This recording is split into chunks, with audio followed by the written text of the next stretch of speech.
Proverbs chapter 19 and verse 18 says, "Chasten your son while there is hope, and do not set your heart on his destruction." And so Solomon is reminding parents there are some things because of the nature of life and changes and growth, that there are some things that are only effective for a limited amount of time, and once that window of opportunity passes, then the effectiveness also slowly may go away and eventually may completely pass away. This morning, I'm not going to focus in on chastening children, but I want to think about some other things this morning and over the next week or so. Several things that are like this, things that are time sensitive and urgent to some degree, and that have long-lasting consequences, especially if they are neglected. And so this morning I want us to think about the importance of growth and using the language of Solomon in that. Grow spiritually while there is hope. Growing spiritually is time sensitive. And if we do or if we don't, there are going to be long-lasting consequences. And so let's simply be reminded this morning to grow while there is hope. 2 Peter chapter 3, as I mentioned a moment ago, I want to read just several different passages, most of which we're pretty familiar with. And so not introducing really anything new to us, but just hoping, as Peter said, to stir you up by way of a reminder. Some passages that teach us and urge us to grow. And so 2 Peter chapter 3, and that should be verse 18, says, "Grow in the grace and knowledge of our Lord and Savior Jesus Christ." And I might add to that Solomon's statement, grow while there is hope in the grace and knowledge of our Lord Jesus Christ. Now, grace and knowledge, I can't think of any other passage that pairs those two together. Typically, when we read in the New Testament about grace, it's usually associated with peace. That's how many of Paul's letters begin. He would say grace and peace. I think we can see how those are pretty easily connected. Or what about knowledge? What word do you typically think of? Fill in the blank. Knowledge and wisdom. That's pretty common. But not as common that these two words are associated and joined together. But in 2 Peter 1 and verse 2, they certainly do relate to each other and connect to each other. 2 Peter chapter 1 and verse 2, grace and peace, in the more common pair, but grace and peace is multiplied to you in the knowledge of God and of Jesus our Lord. So if I want grace from God, it's only going to be given from knowledge. It comes from knowledge. And yet there's two sides to that coin. In Titus chapter 2 verses 11 and 12, the grace of God that brings salvation has appeared to all men doing what? Teaching us. And so though that's not the word knowledge, it's the same concept. So the grace of God has been given and it teaches us. Grace gives knowledge. Knowledge comes from the grace of God, and the grace of God gives knowledge. So these two are completely tied together. And then as is said of Jesus in John chapter 1 and verse 17, that the law came through Moses, but grace and truth came through Jesus. Was there any grace in the Old Testament? There was. Was there truth in the Old Testament? Of course there was. But Jesus' role in bringing and revealing the combination of grace and truth, grace and knowledge, His role in that was unique and is irreplaceable. Titus, again, chapter 2, verses 11 and 12 also shows how grace and knowledge, or grace and truth, are practical or are daily useful. The grace of God that brings salvation has appeared to all men, and then notice what it teaches us. Teaching us that, what's the knowledge that's connected to grace? Well, teaching us that denying, and here he's just summarizing worldliness and ungodliness, denying ungodliness and worldly lusts, we should live soberly, righteously, and godly in the present age. looking for the blessed hope that is to come. And so grace and knowledge here, what he says is in the simplest of terms, every single day, grace and knowledge will help me to see what I need to deny, what I need to not let in, or what I need to put away if it's got a toe in the door of my heart. And then things that I need to put on. I need to live soberly, seriously. Our society is becoming less interested in things that are sober, serious. Several examples of that I noticed yesterday. But our society is less interested in things that are real and serious and sober. Why is that? Maybe it's the absence of an understanding of what grace is, and the lack of an understanding of what that grace teaches us, of what we should deny, and what we ought to be growing in. And so inwardly and outwardly, the grace and the knowledge of God is what we need to be feeding on and growing in. Back in 2 Peter, and maybe this is one of the first passages we think of when we think of the subject of growing, Peter summarizes that this way, verses 5 through 7. For this very reason, giving all diligence, add to your faith virtue, to virtue knowledge, to knowledge self-control, to self-control perseverance, to perseverance godliness, to godliness brotherly kindness, and to brotherly kindness love. Now, of course, this isn't everything all in one passage. Compare this to the fruit of the Spirit, and there would be some words here, not there, some there, not here. But this is just one of the simplest summaries of growth. And I don't know everything that this is I don't know that this is necessarily a step by step. It's not as though you can't have any knowledge if there isn't first just this absolute perfection of virtue. But all of these things work together and grow together in us. But though they may not all necessarily be in a chronological order as far as acquiring these traits, what does have to be first? What's first there in verse 5? Faith. Faith does have to be first. Hebrews 11:6, because without faith, it's impossible to please Him. So I can have self-control. There's plenty of people in some areas of life, they can have self-control. But if I don't have self-control out of faith, if my self-control is not the result of an understanding who God is and who I ought to be and what He's given me, even including all of my desires, and so I learn to use my desires or to even set my desires aside out of service to the God who gave them to me, if that's not the root and the foundation of my self-control, then is God pleased with my self-control? Does God accept me because, well, he doesn't have faith, but he has self-control, and he's a really good neighbor. When his neighbor's grass gets too high, he mows it, or I guess as we should say more in Alaska, when his snow gets too high, he shovels it for him. That's really someone who understands kindness and goodness. Well, when it isn't in faith, then it may produce some temporarily good lessons and benefits for some, but without faith, self-control, brotherly kindness, we are not pleasing to God. So grow in all of these things. This is a passage in some ways a little bit difficult to apply, just because he doesn't say, and here's the 5 things to do to grow in faith, and here's the 6 things to do to grow in virtue, and here are the 8 most important things that you need to know. Each one of these have within them many specific things that we have to do in order to grow in them.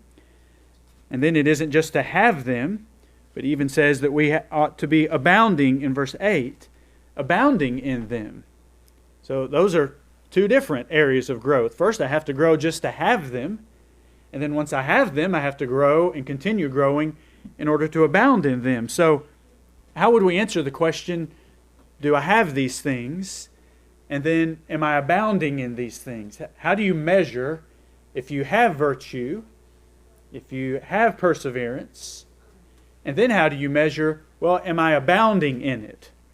So I have it, but how much do I have? And do I have enough? Do I have the amount that God expects for me to have? I don't know. Do you put it on a scale of 1 to 10? How do you do that? I don't have a complete answer, but maybe one way to to measure ourselves by what this is telling us to do is to compare ourselves today to some point in the past. And you can pick it, a year ago, 5 years ago.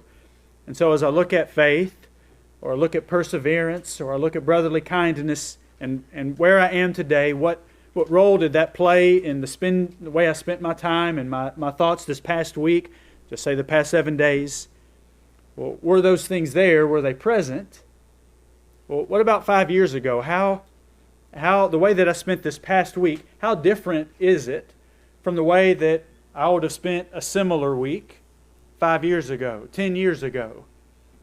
Is there any different? Is there some knowledge that is now present in me that I didn't have then? Is there some things that I could persevere now that would have been a lot more difficult to be able for me to have handled 5 years, 10 years ago? That can help us assess in some ways, is it there and is it growing? And then secondly, what am I doing so that 1 year from now, 5 years from now, 10 years from now, if I look back, if God lets us live, if I can look back on who I am today, who you are today, what are the things that I'm going to be doing this coming week so that 10 years later I can look back and say, then I'm not even who I am today. Hopefully I've changed from the past to the present, and hopefully I will have changed from the future in compared to the time now. What are you going to do this week? There's some things that are right, some things that are wrong, some things that are more important, some things that are less important. What are the things that are going to help you to continue in growing in virtue, in self-control, in godliness, and in love? And maybe that gets our mind going in the right direction to help us assess where I've been and where God has brought me to and where God is trying to help me go. While there is hope, let's continue growing. Go to Matthew chapter 13. Again, maybe a passage we've read often, thought about, discussed in different times and contexts, so that we're able to maybe pretty easily use what we know and apply it to the area of growth. Matthew chapter 13, verses 1 through 23, the parable of the sower or the parable of the soils, how Jesus illustrated different hearts. In verses 20 and 21, here is clearly someone who did not grow. And read and remember with me why they did not grow. He who received the seed on stony places. This is he who hears the word and immediately receives it with joy. So there is some growth there. Yet he has no root in himself, but endures only for a while. For when tribulation or persecution arises because of the word, immediately he stumbles. So why didn't the joy continue to grow? And why didn't his faith continue to grow? Well, what we're told is tribulation and persecution. Maybe we associate those things with, the Colosseum in Rome when Christians were thrown to lions. That's a form of tribulation and persecution, but tribulation and persecution just means my life is harder because of the Word.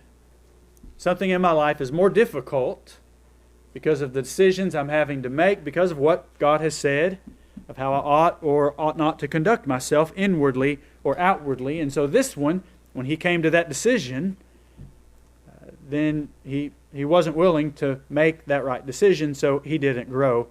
But we're focusing on the other side for the moment. So what does it look like? What does someone look like who is the good soil but who does grow?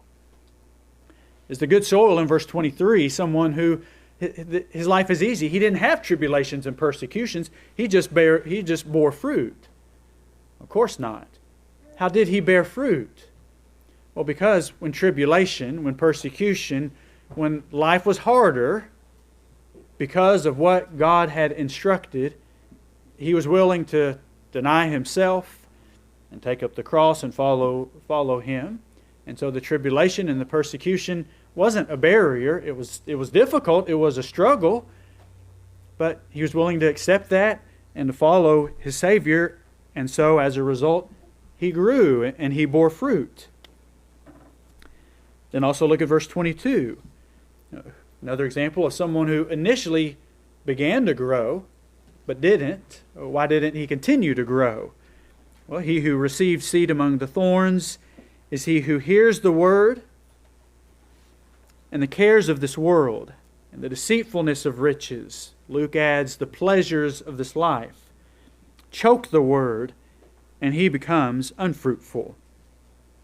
So why didn't he grow? There'd be dozens of different examples or ways that this could have happened, but I think a part of what is being emphasized here is neglect. He didn't grow. The word was still present. Notice, it doesn't say that the plant dies, but the plant is just unfruitful. He doesn't grow in the word because he's growing in the cares of this life. Maybe that's problems, or maybe that's more of the pleasures of this life, the interest. He grows in his interest in things that are of this world, maybe sinful, maybe not sinful, but things that just do not produce spiritual growth. So he doesn't grow in those areas, but he grows in the pleasures of this life. He grows in being deceived by riches. That gets his time, that gets his attention. So that plant grows to the neglect of the things of more of eternal importance.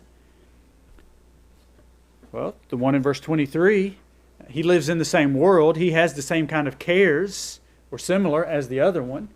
He understands the pleasures of this life just as well as the other one does. So what makes the difference of why one bears fruit, some 100, some 60, and some 30? Well, it's because he doesn't give as much time and attention. He doesn't let the cares of this world control and make his decisions and keep his attention throughout the day. He doesn't let the deceitfulness of riches. He doesn't let the cares of this life consume his time and his thinking and his social media and his thoughts and his songs and his day. They're there and they're on his mind, but they don't dominate his mind. Something else does. And because something else does, because he seeks first the kingdom and his righteousness more than all of these other things, he grows. And so verse 23, he who receives seed on the good ground is he who hears the word and understands it, and maybe in parentheses add, who overcomes tribulation and persecution, and who does not neglect the things of more importance, for the things of lesser importance, who indeed bears fruit and produces some 100-fold, some 60, some 30. And so while there is hope, do the things, which includes don't doing some of the things that will produce us bearing fruit for the Lord. While there is hope, let us grow. And then one other passage that we read from time to time, Hebrews chapter 5, verses 12 through 14. Exercising our senses. We need to exercise our senses while there is hope. The author here is losing some hope for the people to whom he writes. He says, for though by this time you ought to be teachers, you need someone to teach you again the first principles of the oracles of God, and you have come to need milk and not solid food. For everyone who partakes only of milk is unskilled in the word of righteousness, for he is a babe, but solid food belongs to those who are of full age, that is, those who by reason of use have their senses exercised to discern both good and evil. For a moment, to set aside what we might misunderstand, this doesn't say that everybody has to be teaching at the same time and in the same ways all the time. Of course not. But this is saying that every Christian ought to be either teaching in some way or preparing to teach in some way. Now, is everyone going to be teaching in a public way? No. Read with me several examples, though, that show every Christian is either teaching or preparing to teach. Colossians chapter 4, for example. Colossians chapter 4, and just so we have it clear in verse 2, so that we know who is being addressed, who's being encouraged and admonished. Who would you say that Paul was writing to when he says, continue earnestly in prayer? Is he writing mainly to the prophets among the church in Colossae and telling them, that's as general and a reminder as there is for every Christian, continue earnestly in prayer. So, knowing that, now verses 4 and 5, walk in wisdom toward those who are outside, redeeming the time.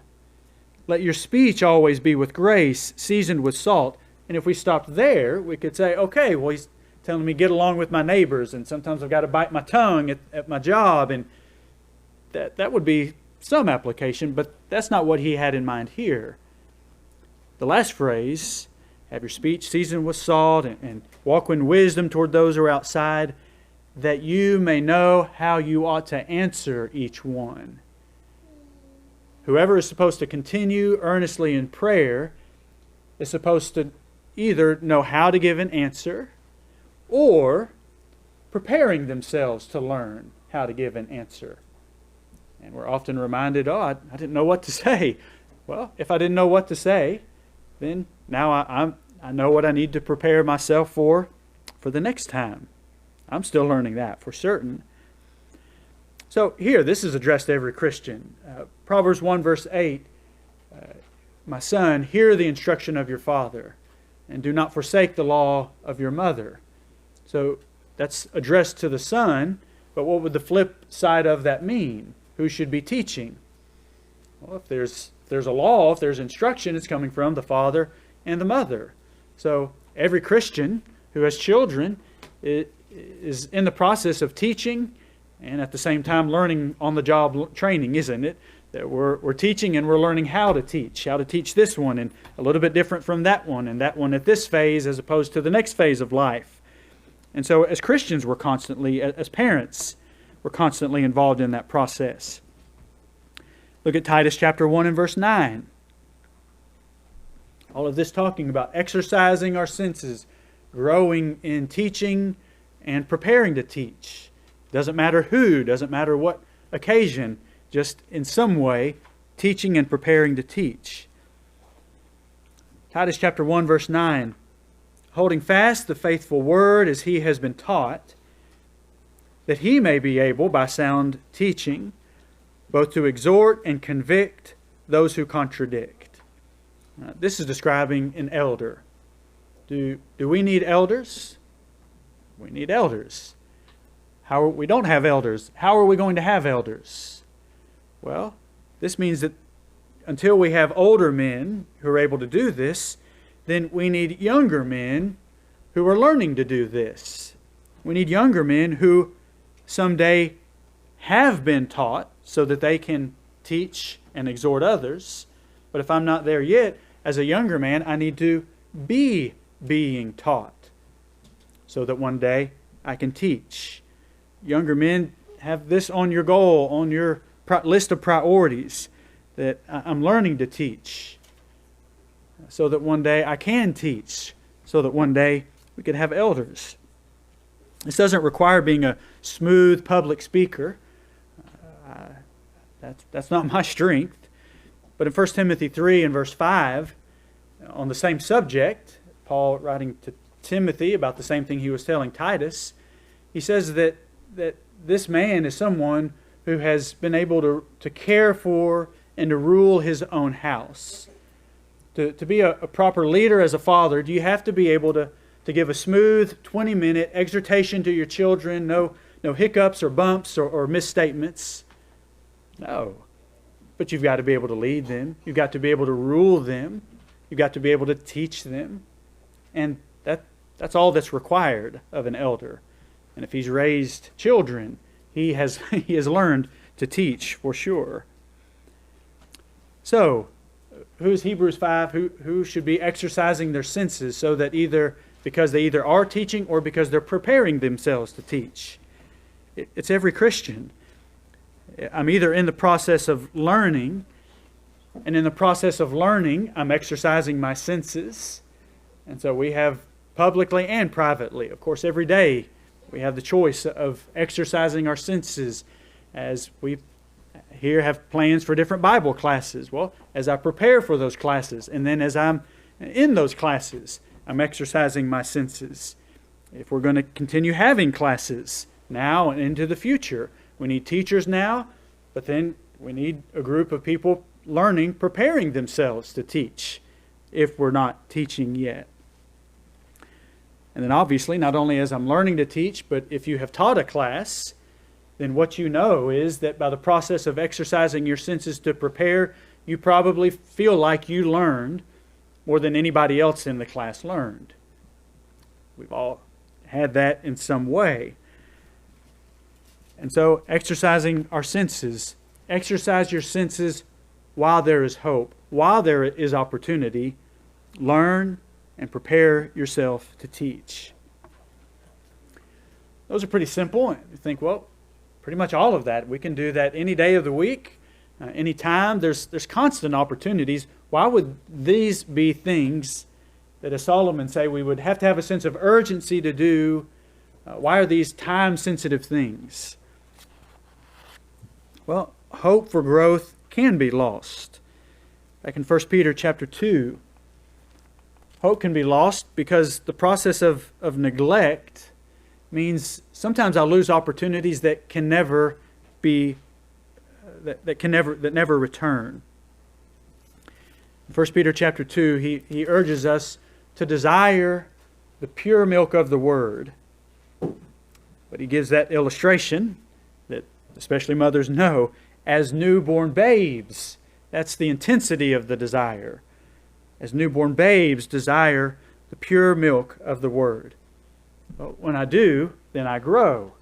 And of course in 2 Peter he goes into more detail about that. But the opposite of that is hope can be lost for growth if I neglect opportunities out of a lack of desire. Because when my desires are growing weaker, it doesn't mean I've abandoned everything. When my desires are growing weaker, it doesn't mean I'm never reading the Bible. But it does mean there's some days I don't maybe read it when I would have. And there's some assemblies I'm not present for because I'm losing my desire for these things. And there's other things that I am increasingly desiring to do. So I haven't quit altogether, but I'm missing opportunities. And I'm not growing on those opportunities. It doesn't mean I've stopped praying when this desire is weakening, but there are occasions where I used to pray that I don't pray anymore or as often. And there maybe are prayers of others that I don't hear, again, because my attention or even my body is somewhere else.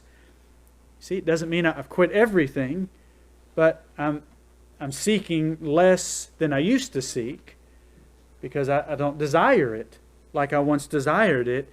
And there's a cumulative, a slow effect, eroding effect to that.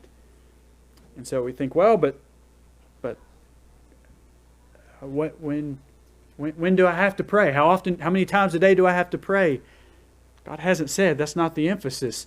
The question is, how is my desire changing?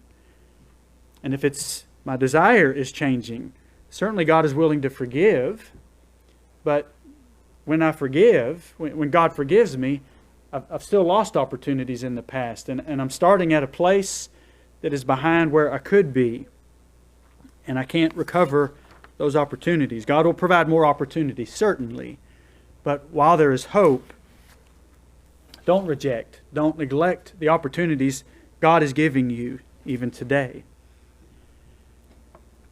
We need to grow while there is hope because I certainly can be persuaded otherwise. In the examples I was giving a moment ago, I haven't abandoned everything. But maybe not yet. But eventually, if I continue to reject and neglect opportunities to grow, if that continues, then eventually I can be persuaded otherwise.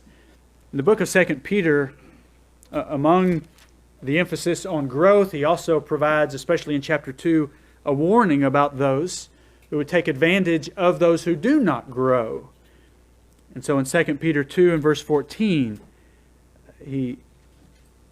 the end of that verse, he warns about those who are enticing unstable souls. Well, who would the unstable souls be? It would be the thorny soil. It would be the stony ground. The unstable souls would be those who are not growing, the opposite of what Peter describes in verse 12 of those who are established in the faith. So those who are not established, they're unstable, and so he's warning that they're going to be easily persuaded away from the things that they once understood and maybe even abounded in.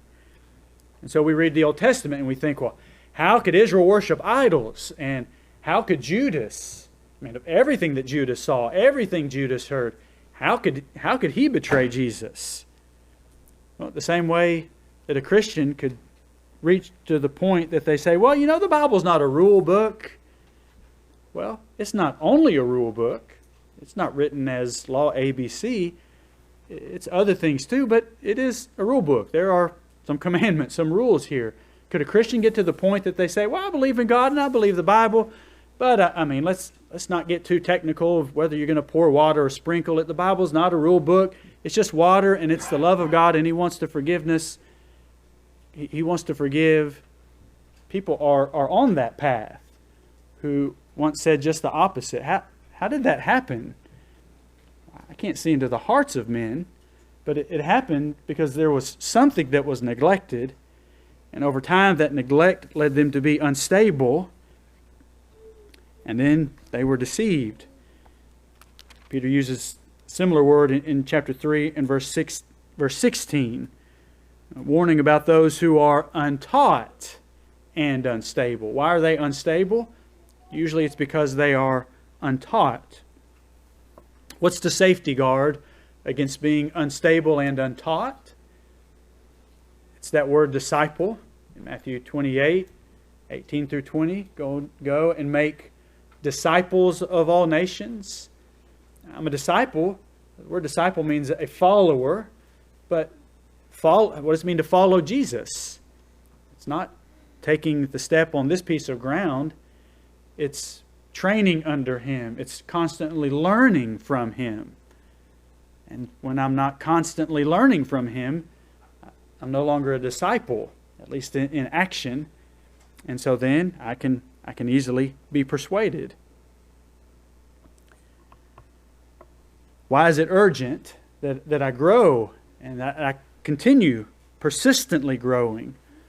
Because my heart can be hardened. It starts with just some things that, again, may not be sinful. We might say simple neglect, just neglecting opportunities.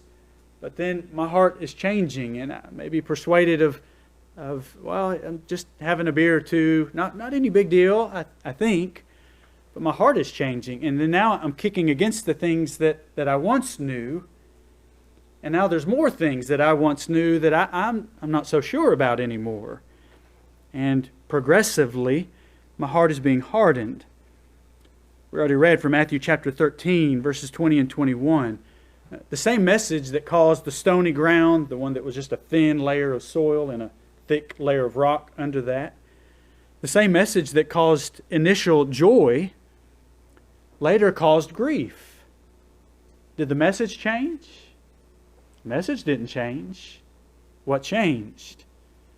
The heart changed. The response to the message changed. And usually that doesn't happen overnight or even in a day. But when a Christian knows what is right, but then goes against what he knows to be right, just one time, well, he has to harden his heart to do that. And then his heart is pricked and he feels guilty about it. Well, then what does he do? Well, he either repents, and that keeps his heart softer, or he does it again. And he does it again. And every time he does it, he has to turn the volume down on the conscience. And his heart gets a little bit harder every time, and eventually he hits the mute button. And now, hey, he doesn't have any problem doing the things that maybe he himself once warned of. And for a time, our outward actions may not change, but if our inward response is not changing the way that it ought, then progressively my heart is getting harder. And eventually, 2 Peter 1 verse 10, then I've quit adding those things. And I don't abound in them the way that I once did. I'm not abounding in perseverance. In other words, I've not continued to say no when once I did consistently say no. Once I abounded in using my time for brotherly love that motivates and gets Christians together, working together, but now not as much. And so then even a church can splinter and split because brotherly kindness was not abundant among us. All of these things ultimately go back to a heart and a heart's receptiveness to what God has said. And so it's urgent that we grow so that our heart does not become hardened. And then finally, this is urgent because it is appointed unto man once to die, and after this, the judgment. Jesus, in several parables, used the subject of growth to remind us of what the day of judgment is going to be like. We've already read Matthew chapter 13. And so in verse 23, Jesus says there's one who bears fruit 160 or 40-fold. I'm not my job to judge. Well, how much fruit have you produced this week? Not my job. God knows that, and to some degree we can know that of ourselves. But then on the day of judgment, I'm going to answer to God for myself, what was my fruit? And it isn't just a yes or no. It's that I produced the fruit that God was giving me the opportunity to produce. Think of the parable in Matthew 22 of the wedding feast. And you remember there was one guest that showed up and he didn't have the wedding garment. And he was removed from the feast. Why didn't he have a wedding garment? He offered maybe some excuses. Everybody else showed up with a wedding garment. Within the parable, it wasn't, well, he was poor. He just couldn't have one. In the parable, he was responsible for not bringing it. And the point is, God knows the differences in my reasons or my excuses of why growth isn't happening like it ought to. But God also knows when I am growing as I ought to. And it's not compared to me versus him or her versus the other. It's the opportunities that God gives to each of us. And that's different for all of us. The point that he's teaching us is growth. And then last in Matthew 25, the parable of the talents. So who's a 1-talent man? Who's a 2-talent man? Who's a 5-talent man? I don't know that it's so important that we determine which of those we fall into. The point is that what I know I have, what I know that I have been given from God, I just want to use that in a way so that I stand before God one day and that I hear, well done, good and faithful servant. And not like the other, you wicked and lazy servant. Who would he say that to? Yeah, those atheists, those wicked, lazy atheists. Well, some.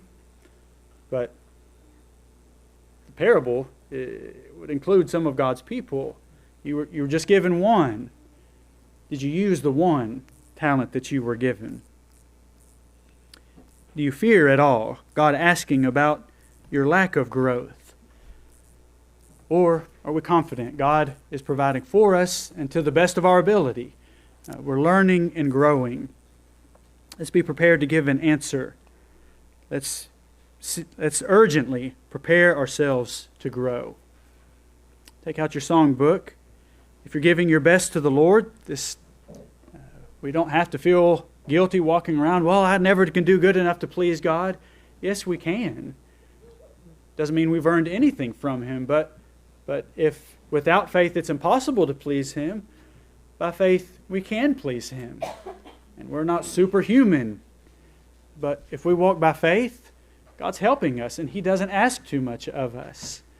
And He constantly reminds us the areas in which He's made us strong, and even the areas wherein we are weak, and He's helping us to grow in those areas.